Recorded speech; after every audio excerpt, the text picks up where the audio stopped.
Good. Good afternoon. Welcome to the Native News Today. Jason Salzman with Gerald Wofford. As always, we got a stellar lineup for you this afternoon. Coming straight at you. We've done the bare minimum, so don't worry, we haven't overworked ourselves. We got 5 great things coming at you this week. First off, Trail of Tears National Park Service adding trails to the current trail. That's a big thing. I was out in Los Angeles, California this last week. You were busy. The California Creek Association, so I flew on back. Got a little bit of jet lag, but I'm still ready to go Native News Today. And you got some stuff too. That's right. Dreamkeepers out of Greater Tulsa area had their awards banquet last week. Dreamkeepers, we're going to give you all the lowdown on that. Yeah, Dreamkeepers, and also they had the ambassadors of Africa come in, see kind of how we do things here at Creek Nation. Nation to nation. At Nation to Nation, that's exactly right. And we'll be showing you some archival footage, showing you a little bit about the green corn ceremony here in the Creek Nation and how that goes down. All of that coming up. Don't you go anywhere. We're going to come right back with more Native News Today.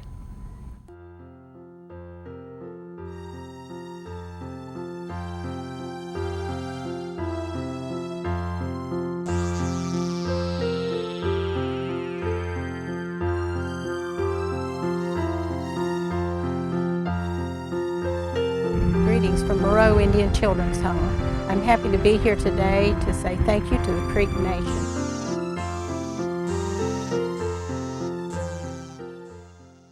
And welcome back to the Native News Today. Jason, a lot of things are happening all over Indian country, of course, and one of the events that you and Jared Moore went to go cover was an event in Tahlequah specifically. Tell us a little bit about that. Yeah, made our way down to Cherokee Nation, and always good to go down there first of all, but big event going on. The National Park Service was in town, and basically what they're wanting to do is add some alternate trails, some trails that have been omitted from the National Trail Service's Trail of Tears monument. And basically what it is that they'll be adding those trails, and they wanted to get input from the people that will hold that trail in the highest regard. And that's the Indian people that care about its existence and want it to be remembered the right way. So they came down to Cherokee Nation, talked with some of the people there. A second chief, basically, Joe Grayson was there, along with a lot of other people from the Cherokee Nation and Cherokee citizens as well. So it was good to be down there and be able to talk to the National Park Service. We're holding a public scoping session today, and our public scoping session is to get public input into the planning process to determine whether new segments of the Trail of Tears should be added to the Trail of Tears National Historic Trail. What we do in this process of this feasibility study revision is to study the additional routes and determine whether they meet the criteria for the National Trail System. However, a critical component of that is determine what the public wants to see. If they want to see these routes added. We can say that they're eligible, but we need to determine whether it's suitable to have them added. And clearly the Cherokee Nation and also the Eastern Band of Cherokee, in which we've talked to as well, are major stakeholders in this. This is something that is part of personal history, and to have the nation's participation in this process is absolutely critical. Right now, the Trail of Tears National Historic Trail contains 2 primary routes. These are the primary routes used by the Cherokee Indians back in 1838. One is a land route and one is a water route. However, these new routes would add additional routes that were followed by the Cherokee and also bring the trail into the actual old homeland of the nation back in the southeast. So it extend the trail into areas where Cherokee live, but where the trail doesn't currently exist. Well, the Trail of Tears National Historic Trail tells an important segment of Cherokee history about our forced removal, and it actually commemorates the forced removal of all the tribes from the southeast to present Oklahoma. I think it's very important that the American public realize what the story is and hear the story, because many have never heard it before. So I think they should hear it and realize what has happened, that the native peoples were here before, that they always had title to their land, and how it was taken from them. And they also need to hear this to ensure that it doesn't happen again to other peoples and other minorities here. And it's very important that the Cherokee people understand the story and remember the story, because we need to realize that we faced a great adversity in the Trail of Tears, but yet we survived and actually adapted to the new land and prospered in the land.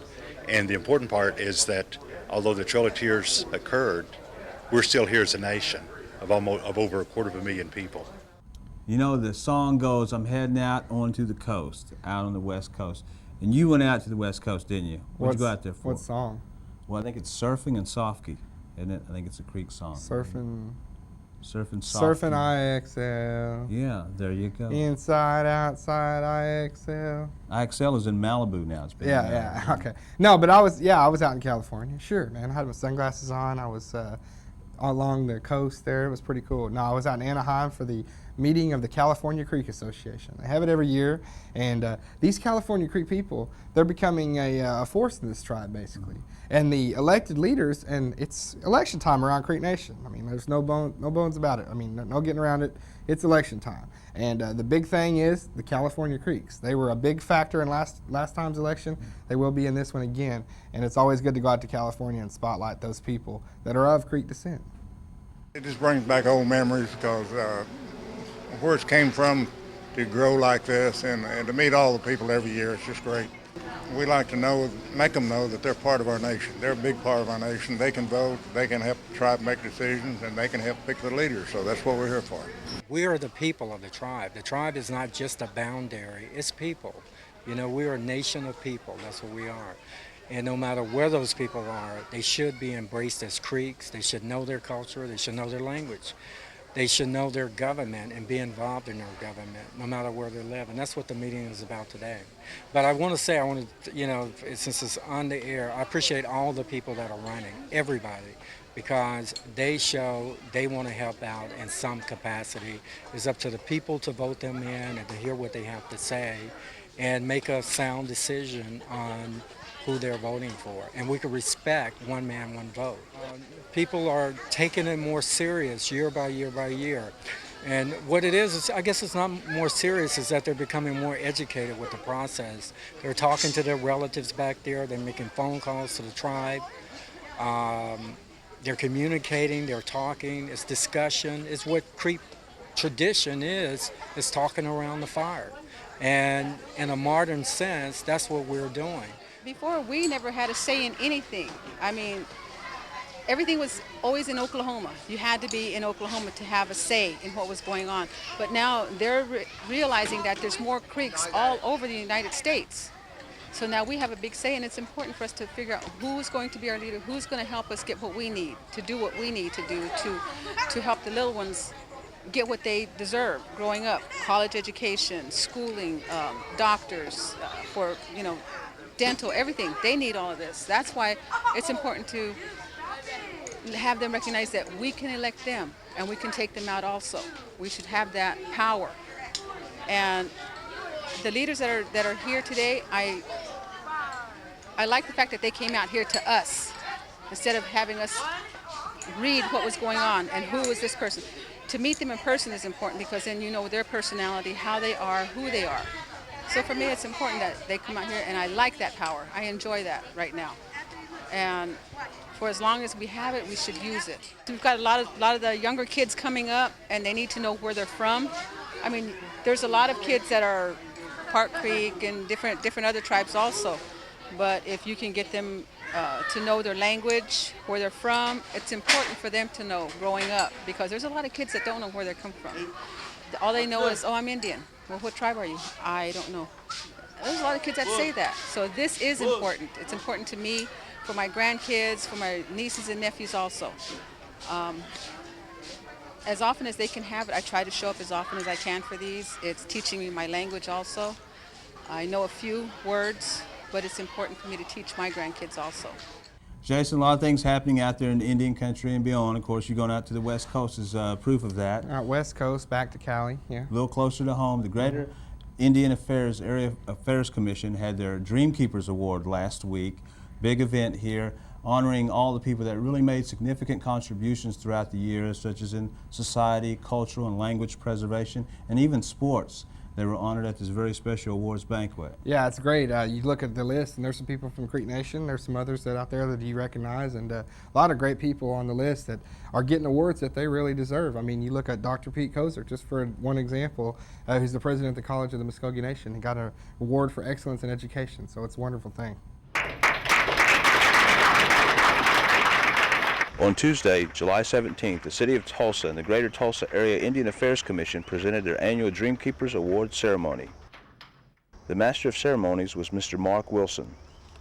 The recipients of the awards included Kenneth Ankew Lifetime Achievement Award, Joyce Bear, Elizabeth Gray for the Lewis B. Ketchum Excellence in Business Award, Donna Martin for the Charles Chibetty Family Community Contributor Award, Lou Watashi Spencer for the Will Ankew Humanitarian Award, Dr. Pete Kozer for the Renard Strickland Educational Leadership Award, Curtis Live for the Perry Ankew Indigenous Language Preservation Award, Chris Hill for the Moslin Larkin Cultural Achievement Award, Dr. Charles Knifechief for the Dr. Ralph Drew Career and Professional Award, Jenna Plumley for the Jim Thorpe Sports Excellence Award, and Clifford Springwater for the Red Eagle Sacred Circle of Spirituality Award.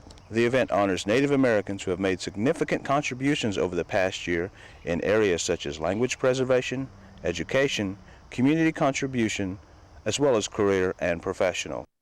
You know, Jason, working for a Native American tribe such as we do here, we're often visited by dignitaries, representatives from other countries around the world. And this past week, we were visited by some people that are from Africa. Yeah, we had a group of lawyers here from the nation of Africa, and they were here basically as sort of a consulting type of thing, looking to see how we do things here at our district court and all that. And Judge Moore was there in the district court showing them around and everything. And I'm sure that they got a lot of great information. Well, Judge Moore, you know, of course, the district judge, as you mentioned, and the father of our producer here on the show. Well, there's probably not a better guy that's, you know, real patient with people and could take them around and really understanding of somebody that may not be able to understand fully right off the bat. One that Judge will Moore not is the right guy for that. That's right. One that will not cause an international conflict. Sure, yeah. I mean, he extended an olive branch of peace on behalf of the entire Muskogee Nation. That's right. So we are collaborating on the Olympics being in Africa next year with the Creek Nation. It is? The Olympics is in Africa? Well, you know, Judge Moore is paving the way with peace. Oh, okay, yeah. You know, the olive, you know, the olive branch, the dove. You know. I'm confused. Just show the story. This afternoon, the district court will be hosting visitors from Africa. These visitors will come in through a program that's run by the United States Department of State, where we're trying to educate and familiarize foreign people in the way that our government, the Creek Nation government, operates under the auspices of the United States of America and within the state of Oklahoma.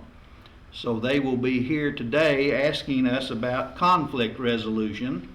And as most people are aware, there's been a number of conflicts between tribal governments, state governments, federal governments, private individuals, and municipalities in the state of Oklahoma and other states.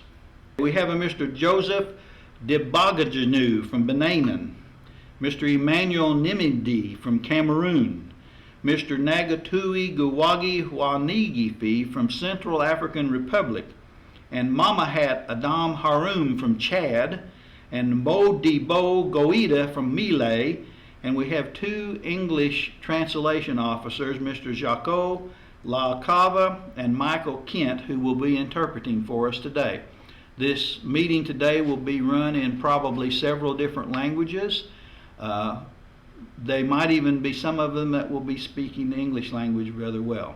What I hope to accomplish with this meeting is I participate in the furthering and educating of people worldwide in governments and their abilities to get along, because I believe the indigenous peoples have much to offer to the other governments of the world.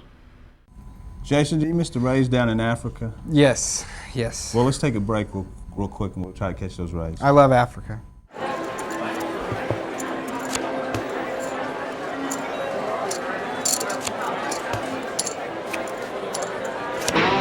We know why you play.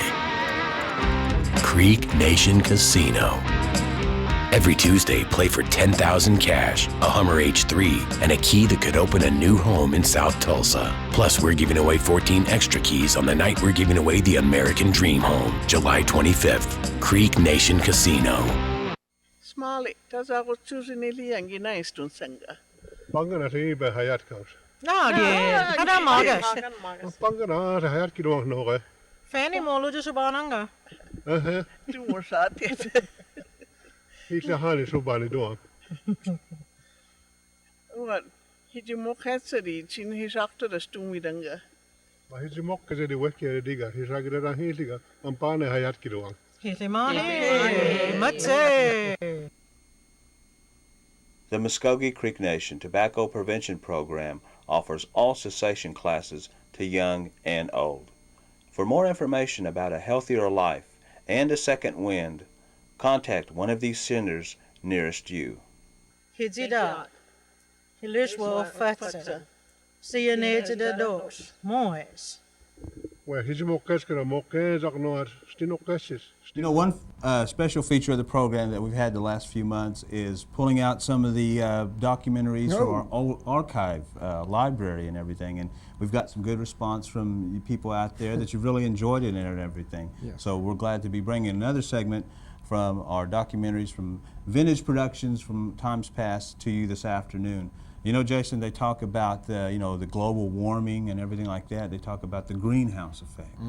Well, we got our own version here, the green corn effect. The green corn effect. What's One that? of the oldest and most traditional The facets green corn of, ceremony. Yes, absolutely. One of the oldest and most traditional facets of Native culture, the green corn. Now, it's specific to some tribes, but yeah. And there'll be one gentleman that's part of this documentary you'll see on the green corn ceremony, Tony Hill. I know that will bring back a lot of memories to a lot of people out there, very celebrated and respected ceremonial leader there in this documentary entitled The Green Corn Ceremony.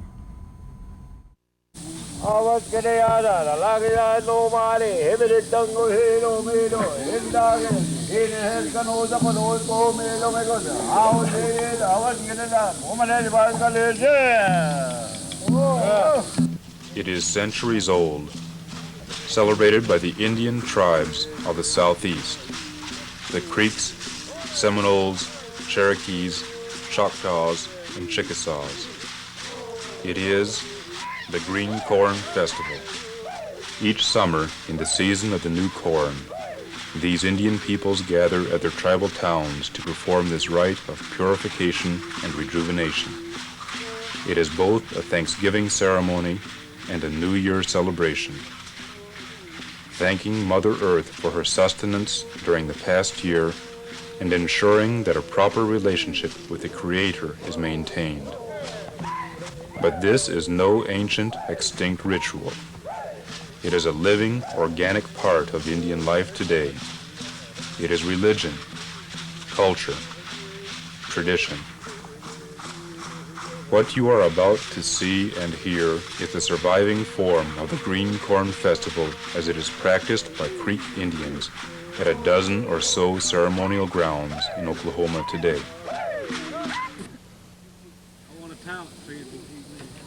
The ceremony takes place in and around the ceremonial square, with the men of the tribal town seated around the edge. The whole affair is directed by the tribal town chief, who also prepares the herbal medicine for the occasion.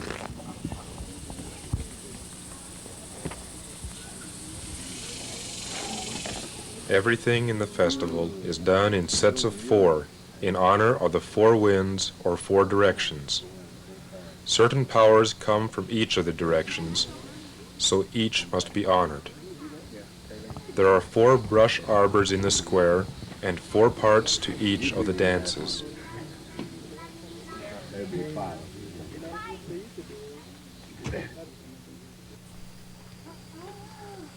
After a week of camping at the grounds, mowing, cleaning, and making other preparations, the festival begins near sunset on Friday. First, the women and girls of the tribal town are honored in the ribbon dance. The ladies prepare special dresses for the occasion with bright colors and long ribbons. Turtle shells or tin cans filled with pebbles are tied to their legs. They circle the ashes of last year's sacred fire, following the directions given by the chief.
When the ribbon dance is over, all the people in the camp are called to dance the friendship dance.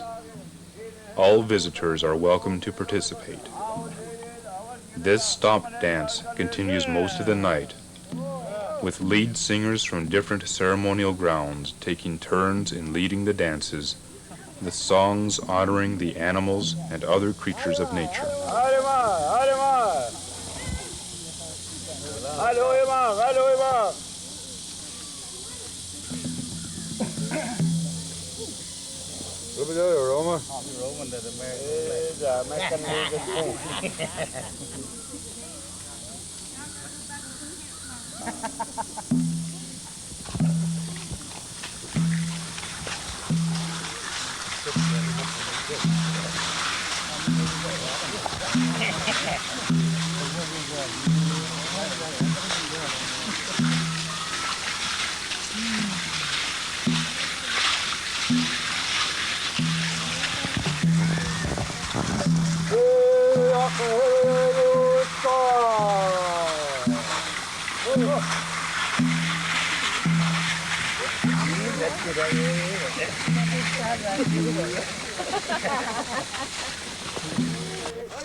At sunrise on Saturday, the men begin the day's activities with preparations for the next stages of the festival. A new fire is started in the center of the square, with 4 logs pointing in the 4 directions. The women may not enter the square until the men's ceremony is finished in late afternoon. About mid-morning, one of the chief's assistants begins preparing herbal medicine in a tub at the edge of the square.